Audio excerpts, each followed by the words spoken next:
You Sorry about got me? that. How you doing, Stone? Sorry. Thanks for having me. Of course, yes. All good over here on my end. I appreciate you making some time joining us here on the show. I want to start with this.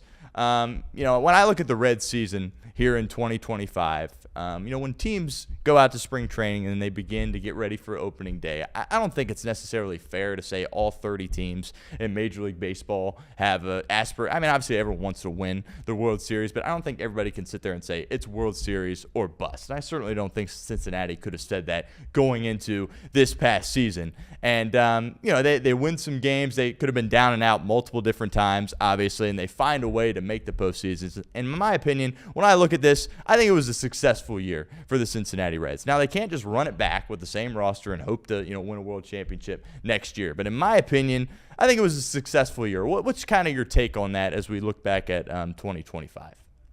I think it was a successful year in most ways.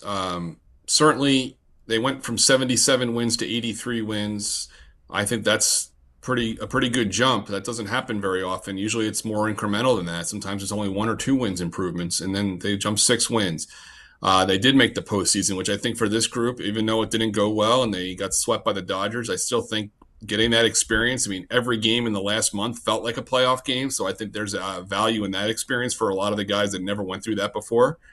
Um, Certainly there were some shortcomings, but I think overall, having Terry Francona in his first year, the man knows how to get the most out of what he was given. And I think he did that very well this year. And that's obviously reflective in how he was received in Manager of the Year voting.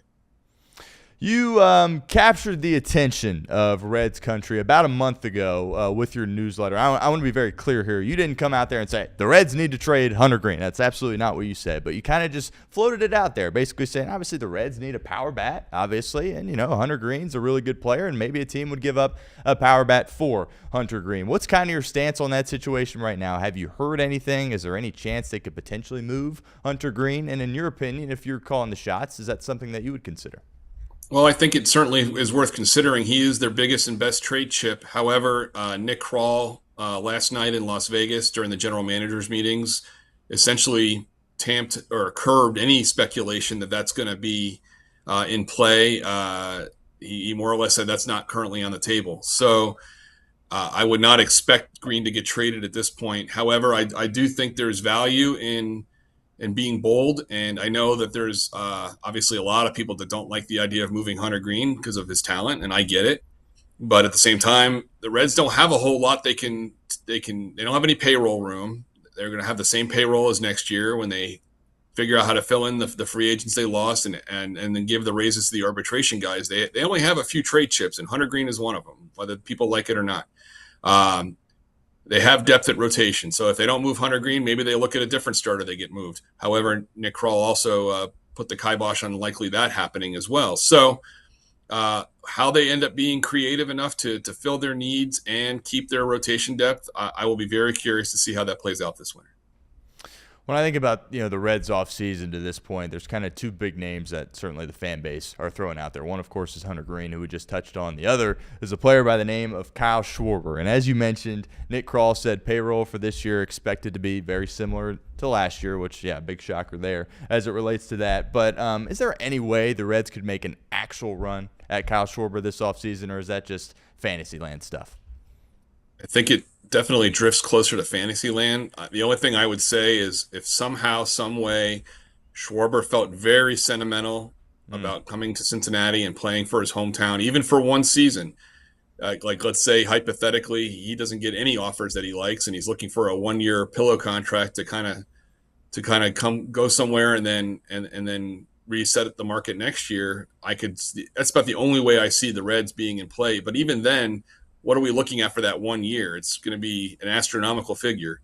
So I don't know if the Reds will be willing to give up basically a quarter of their budget to fill in with a Kyle Schwarber for one season or even multiple seasons. I just don't see that because it would prevent them from doing other things. And we've seen in the past in the Wayback Machine when they brought in a lot of high priced sluggers, let's say like Ken Griffey Jr., they didn't have room to do the other things they needed to do to be a complete team. And I think right now they can hit home runs at Great American Ballpark. They didn't this year, but they're capable of it. They have to find ways to pitch, play defense, and do the other things in order to have a well-rounded team to go further in the postseason.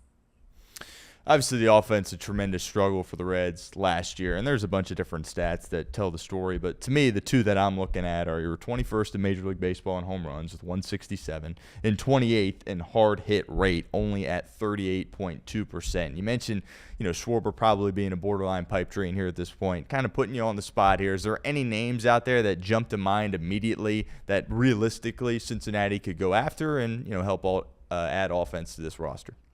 I haven't heard them. Let me state that I haven't heard them connected to any free agents yet, so that hasn't come through the pike. But you look at the list of names, and you see like a Ryan O'Hearn or a Cedric Mullins. Those are kind of the second tier. The guy in New York, now all of a sudden Trent Grisham, excuse me. Yep. Those kind of the names that maybe hit the second tier or the third tier of free agents, and those are the kind of guys they could still hit 20 some home runs and do the job. And I think really what you're looking for is just somebody to get behind Elly De La Cruz to make them think twice about pitching around him and throwing him only off speed or breaking pitches.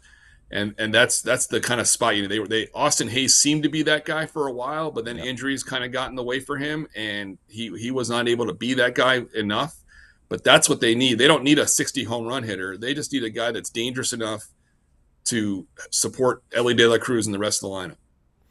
When you're a small market team like the Reds, you got to play good defense. There's really no other way around that. And, throughout my life, the Reds haven't won a ton, but there have been years where they've played really, really good defense. Past couple years wouldn't say that, right? Obviously, some statistical improvement from 24 to last year as it relates to their defense. But once again, Elly is leading the majors in errors. I think you saw some stuff there from Spencer Steer. You throw him at first base, and, that worked out pretty well, certainly from a defensive side. But as you look to next year, can this defense, get better in your opinion? Certainly with Ke'Bryan Hayes at third base, that'll help on that side of the infield. I like to think that Ke'Bryan Hayes can make Elly De La Cruz a better fielder just by being there, and maybe not having to go after every single ball will help. But really what De La Cruz has to improve on is the routine plays. It's not been the spectacular plays, which is why he's a shortstop. They think he can make plays no one else can. He doesn't make the routine plays. Matt McLain is solid at second base, and certainly at first base, Steer was good. If he ends up playing that position again, that's a pretty good infield. It's the outfield. TJ Friedel's been a great defender. It's the corners they have to worry about, and we'll see what happens if Marte can hang on to that spot. I think it looks pretty good for him, and he played pretty good defense for a guy that never played it before at that position. So overall, they just have to make the plays, and that was something that kind of killed them, making cutoffs, making smart decisions, and things like that in the late innings. Those were some of the little things that really hurt them in some of those, first half games. Let's talk about the rotation a little bit. You mentioned earlier about Greene probably staying put for this team, and obviously you got your four guys in Greene, Abbott, Dolo, and Singer. We're here in November. Obviously, a lot could happen. Do you think their goal is for Chase Burns, who obviously finished the season in the pen, to kind of be that fifth guy, or do you think they'll address the rotation a little bit more here this offseason? Based on their limitations with the finances, I'd be surprised if they went out and added another starter. But you can certainly understand why you'd want to be greedy, because you don't want to lose guys to injury. When you think about Burns, he had an injury down the stretch. Then you throw in Louder, Aguiar, and Williamson didn't pitch at all last season because of injuries. So their depth isn't as deep as maybe we all think it is. But I like that depth. I still think it's pretty good. And I think the battle for the fifth spot between possibly Burns and Louder will be really interesting, because those guys are not only are they friends and they both went to Wake Forest, and they rely on each other as friends and colleagues and things like that, but they're both very talented pitchers in different ways. So if this rotation, the top four, is what we say it is right now, which it looks like it will be, that will be one of the best things to watch in spring training 2026, is Louder and Burns maybe dueling it out for the fifth spot. And who knows maybe we'll see what Williamson and Aguiar can do too, and Chase Petty.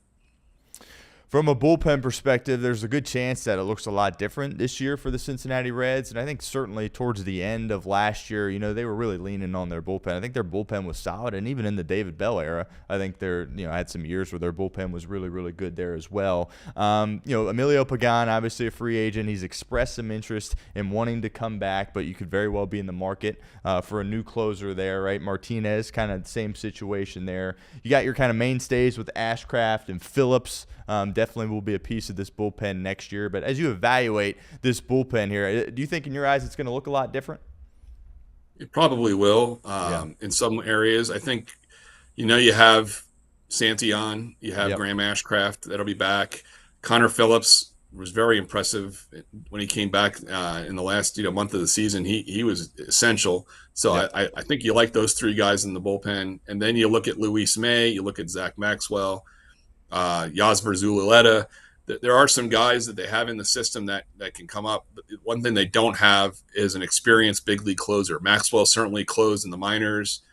I'm sure a lot of fans would love to see him do the thumbs down thing at the on the last out of the ninth inning. That'd be pretty fun. But he also has a lot of walks, and you want to make sure he can get that last out, because the ninth inning is a tough operation, especially in the big leagues, for a lot of pitchers. So they'll either go out and get a reliever with closing experience and have him be their closer, or maybe they get Pagan back, or maybe they have to go and have Santillan step up. He certainly showed he could do it in the eighth inning, and he had some save chances in the ninth a couple times. Maybe that's the route they take, but refilling the bullpen and namely finding someone to close, whether internally or externally, has got to be one of their top priorities. Couple of deadlines coming up. The non-tender deadline, I believe, is November 21st. Any players the Reds could non-tender, and I think Lux and Benson are some possibilities there? I'd be surprised if they non-tendered Lux. Okay. Benson, I don't know. That's a good one. I didn't think he was a non-tender guy going into the offseason. You looked at the guys maybe as Espinal and Sam Maul and Ian Jabot. And Maul's still here, and he's certainly a candidate. But Jabot and Espinal have already been taken off the roster, and they were outrighted, and they're already free agents. So I don't know if there's going to be any surprises with the non-tenders. They do have to add at least maybe 2 or 3 guys to protect them for the Rule 5 drafts. So right. We'll see where the numbers are. I think right now they're at 33. They have 7 openings on the 40-man. The winter meetings obviously are coming up next month, and you hear, just being around baseball, the winter meetings are coming up. But for a fan like me, I really have no idea what transpires in these meetings. I know you'll be covering them. Can you just kind of peer back, take back the curtain a little bit, and let us know exactly what kind of goes on in those meetings and what that's been like to cover? It can depend on a year. Sometimes it's a big bore, and sometimes it's so busy you don't have time to relax. So it can go either way depending on your team and what your team's needs are. The Reds sometimes they've been very quiet at the winter meetings, and sometimes they've been pretty frisky. I would say that you go and when you get there, it's a huge trade show / convention for all of baseball, because that's the minor leagues are there. All the different team roles have meetings, whether it's the trainers or the PR people, and certainly the executives. And because of all these people from baseball and the industry are all in one place, it makes sense that agents go as well. And of course, the agents, especially guys like Scott Boras, now have staked out their own thing. They have their own giant suites at the various hotels, and these all guys get together. So whenever everyone gets together in one place, deals are bound to happen. So it's not been unheard of, obviously, over the years to see a huge trade or a huge free agent signing get done at the winter meetings. I remember Albert Pujols, when he signed it with the Angels, it happened in the wee hours, one meetings, and things like that. The Reds have famously traded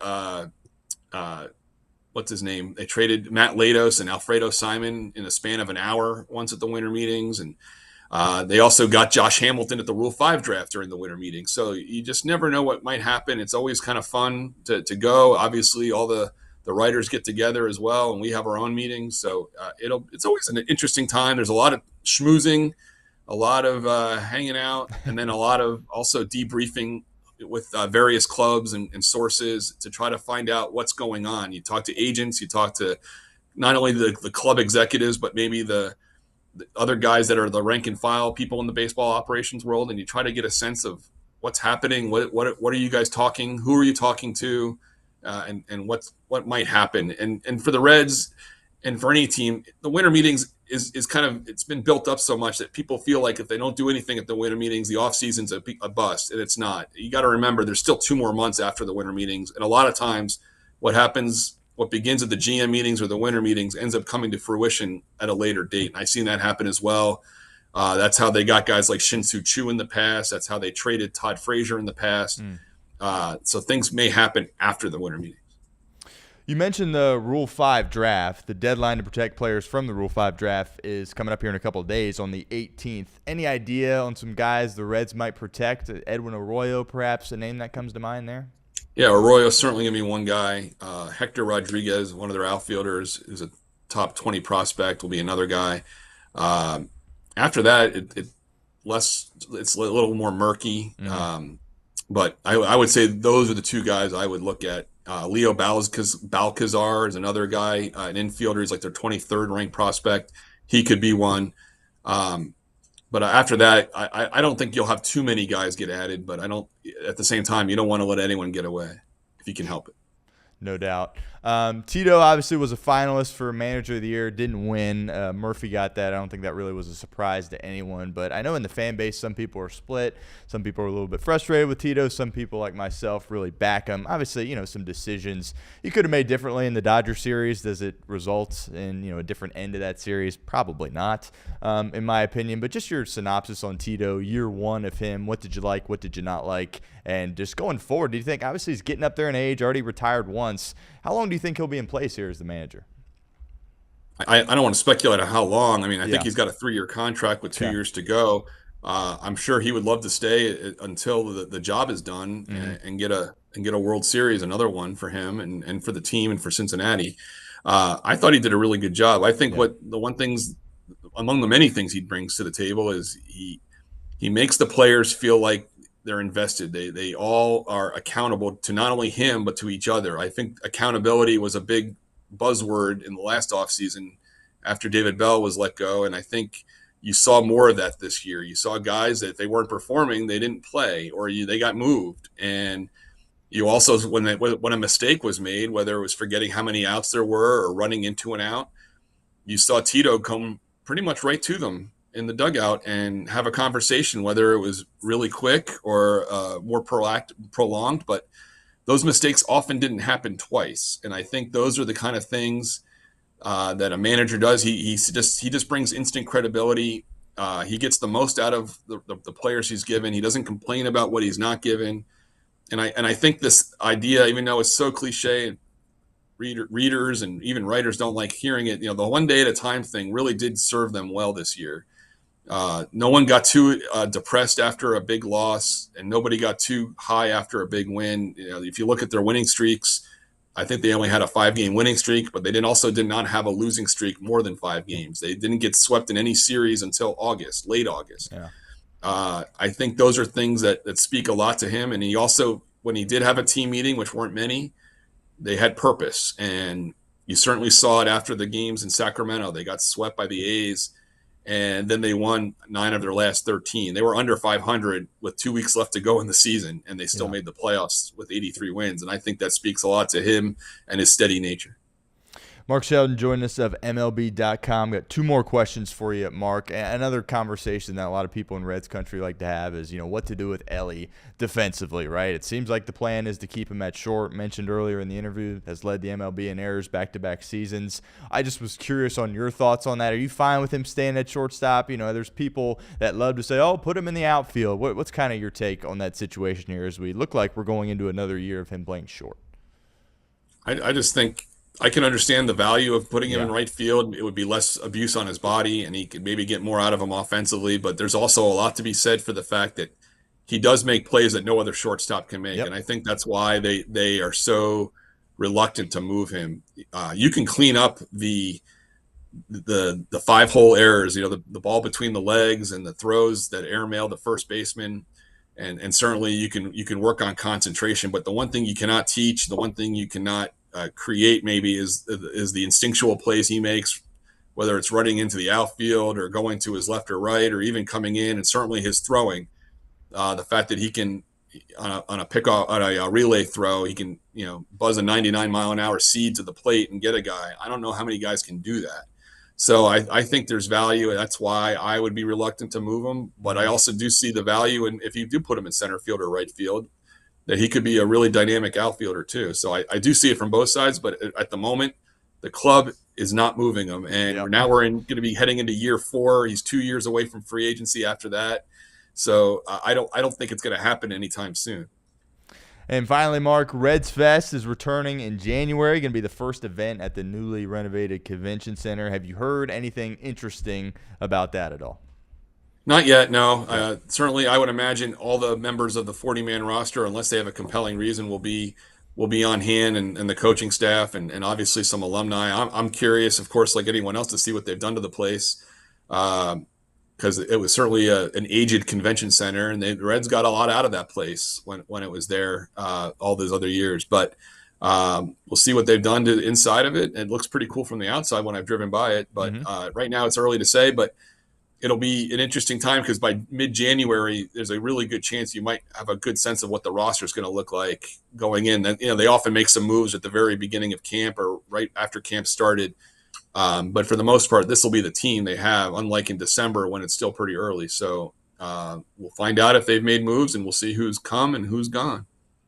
Mark, you obviously have your newsletter. Tell everybody about that, where they can find it, and just where they can find all your work here this offseason.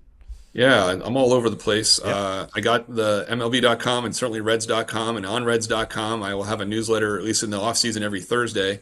And the excerpt is always on there for the top part. And then from there, you can also click and either read that in length, or you can subscribe, and it's free. So I appreciate that. You can also find me on Instagram at Sheldon MLB, on Blue Sky at Sheldon MLB, and now on Reddit at Sheldon MLB. So lots of ways to communicate. Well, Mark, I appreciate you, man. That's some awesome stuff. I appreciate you taking some time here to join us on the show, and we'd love to do it again sometime. Appreciate you, man. Yeah, thank you, Stone. Take it easy. Yes, sir.